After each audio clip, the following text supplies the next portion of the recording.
Assalamualaikum warahmatullahi wabarakatuh. Bismillahirrahmanirrahim. Alhamdulillahi nahmaduhu wa nasta'inuhu wa nastaghfiruh wa na'udzu billahi min syururi anfusina wa min sayyiati a'malina. May yahdihillahu fala mudilla lahu wa may yudlil fala hadiyalah. Allahumma sholli ala Sayyidina Muhammad ibn Abdillah wa ala alihi wa sahbihi wa man tabi'ahu wa walah. Amma ba'du. Faqad qala Allah Ta'ala fi kitabihil karim, a'udzu billahi minasy syaithanir rajim. Rabbi shrah li sadri wa yassir li amri wahlul 'uqdatam min lisani yafqahu qawli. Pemirsa TV One yang berbahagia dimanapun Anda berada, ada sebuah kisah yang terjadi pada zaman Bani Israel. Kisah tersebut bisa kita jadikan sebagai dasar atau acuan dalam kehidupan kita. Nanti bisa kita ambil intisari dari kisah tersebut. Demikian ceritanya. Zaman Bani Israel ada 3 orang yang sedang melaksanakan perjalanan jauh. Karena mereka kelelahan, singgahlah mereka dalam sebuah gua, beristirahat di sana. Akan tetapi karena guanya sempit, penuh sesak dan sebagainya, ketiga-tiganya masuk ke dalam dan tanpa disadari tiba-tiba dari atas ada tergelincir batu besar menggelinding. Sampai puncaknya itu batu finish menutup pintu gua yang sangat sempit tersebut. Sementara di dalamnya ada orang 3 tadi. Subhanallah. Bagaimana solusinya untuk keluar dari batu besar yang mematikan ini kelihatannya? Mereka berusaha mengangkatnya, tidak kuat. Didorong tidak bisa, diusahakan dengan cara ini, dengan cara itu, ternyata hasilnya nihil. Akhirnya mereka bertiga bermusyawarah.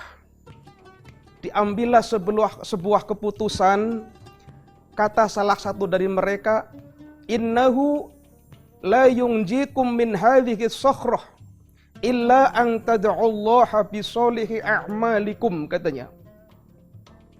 Kalau bahasa kita, sungguh kita tidak akan mungkin lolos, tidak akan mungkin lepas dari ancaman batu maut ini, kecuali kalau masing-masing di antara kita ini berdoa memohon kepada Allah Tabaraka wa Ta'ala sambil menyebut kira-kira amal ibadah apa yang pernah kita lakukan dan hanya kita dan Allah Subhanahu wa Ta'ala yang tahu.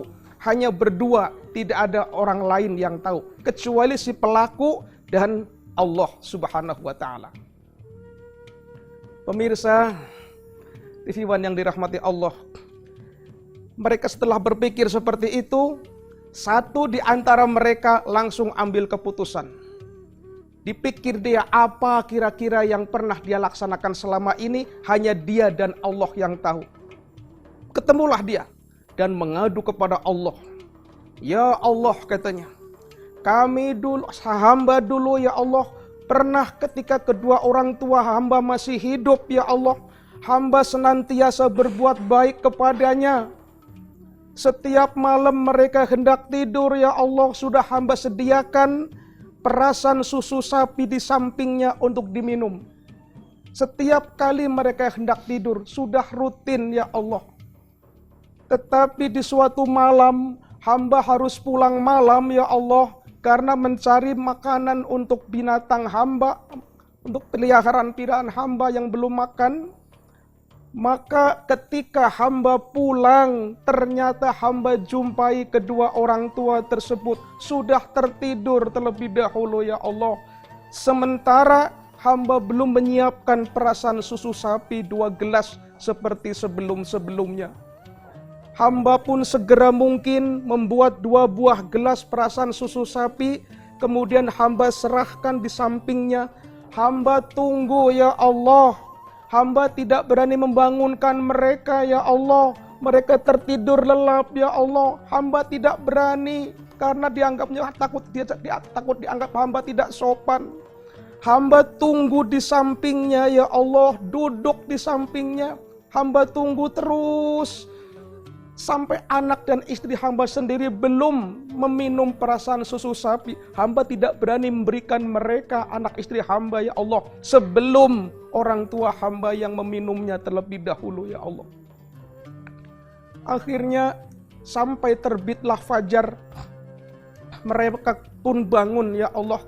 Dan hamba sampaikan, Pak, Bu, silahkan perasan susu sapi segera diminum yang dari semalam.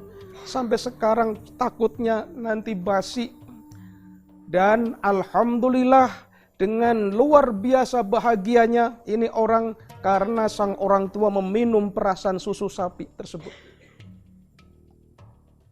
Lalu dia pun berdoa kepada Allah, Allahumma in kuntu fa'altu dzalika libtigha'i mardatik fafruj ma nahnu fihi min hadhihi sakhrah, katanya. Ya Allah, seandainya apa yang pernah hamba berbuat baik kepada kedua orang tua hamba semata-mata hanya mengharap ridho-Mu ya Allah. Fafruj ma nahnu fihi min hadhihi sakhrah, mohon ya Allah, mohon geserkanlah, bukakanlah batu besar yang menutup pintu gua yang sangat sempit ini ya Allah. Mohon ya Allah. Pemirsa TV One yang dirahmati Allah Subhanahu wa taala. Apa yang terjadi? Dengan kekuatan doa yang satu ini, tanpa digeser, tanpa didorong, ternyata Allah langsung mendengarkan doa tersebut dan langsung mengabulkannya sehingga batu besar tersebut tergeser sedikit demi sedikit. Alhamdulillah, dengan girang dia. Pemirsa TV One yang dirahmati Allah Subhanahu wa taala. Lalu orang yang kedua dia berpikir juga, apa kira-kira amal ibadah yang pernah saya laksanakan hanya saya dan Allah yang tahu. Orang kedua berpikir, ketemu apa yang beliau sampaikan. Ya Allah, hamba dulu pernah mencintai seorang perempuan. Dia adalah anak paman hamba ya Allah. Hiya asyaddun nasi hubban. Dia adalah perempuan yang paling hamba sukai ya Allah. Hamba sangat menyayanginya ya Allah. Hamba sangat cinta kepadanya ya Allah. Tetapi yang bersangkutan tidak ada respon sama sekali. Yang bersangkutan cuek. Kalau bahasa anak sekarang mungkin bertepuk sebelah tangan atau apa.